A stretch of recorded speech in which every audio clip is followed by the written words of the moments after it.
ফরিদপুরের বোয়ালমারীতে মাদকদ্রব্য নিয়ন্ত্রণ অধিদপ্তরের অভিযানে আনুমানিক ২,০০০ পিস ইয়াবাসহ এক মাদক কারবারিকে আটকের পর ছেড়ে দেওয়ার প্রতিবাদে সড়ক অবরোধ ও বিক্ষোভ মিছিল করেছে এলাকাবাসী। স্টাফ রিপোর্টার শফিকুল ইসলাম জনির প্রতিবেদনে থাকছে বিস্তারিত। দুপুরে উপজেলার মাঝকান্দি ভাটিয়াপাড়া আঞ্চলিক মহাসড়কের ৮৭ এলাকায় সড়কে গাছের গুঁড়ি ফেলে আধা ঘণ্টাব্যাপী সড়ক অবরোধ ও মানববন্ধন কর্মসূচি পালন করা হয়। খবর পেয়ে বোয়ালমারী উপজেলা নির্বাহী কর্মকর্তা ও থানার ওসি ঘটনাস্থলে গিয়ে পরিস্থিতি নিয়ন্ত্রণে আনেন।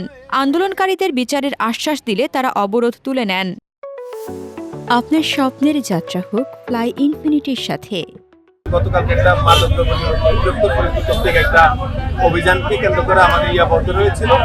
এটাকে নিয়ে আর কি একজনকে গ্রেপ্তার এবং ছেড়ে দেওয়া নিয়ে একটু এলাকায় উত্তেজনা তারপর আমাদের নিয়মিত মামলা হয়েছে। বাকি আমাদের থানার ব্যবস্থা বিষয়ে ওরা আসামি মতি কাজীকে পলাতক দেখিয়ে মামলা দায়ের করেছে। আমরা নিয়মিত মামলা রুজু করেছি এবং ওটা মাদকদ্রব্য নিয়ন্ত্রণ তদন্ত করবে।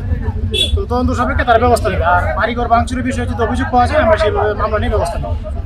এখানে এসে কি দেখলেন? এই যে রাস্তা অবরোধ করে রয়েছে এবং আপনারা এই বিষয়টা ওইখানে তো গতকালকে মাদক ছেড়ে দেওয়ার বিষয়কে কেন্দ্র করে তারা রাস্তা অবরোধ করে। তো বিষয়ে মাদকদ্রব্য নিয়ন্ত্রণ আসামি ধরবে এবং ব্যবস্থা নেবে। আপনার উল্লেখ্য, ৮৭ এলাকার চিহ্নিত মাদক কারবারি ইসলাম কাজীকে সোমবার রাতে ইয়াবাসহ আটক করে জেলা মাদকদ্রব্য নিয়ন্ত্রণ অধিদপ্তর। তবে আটকের পরে তিনি ছাড়া পেয়ে যান এবং গ্রামবাসীর উপর হামলা চালান মাদক কারবারিরা। এর প্রতিবাদে সড়ক অবরোধ করে বিক্ষুব্ধ জনতা।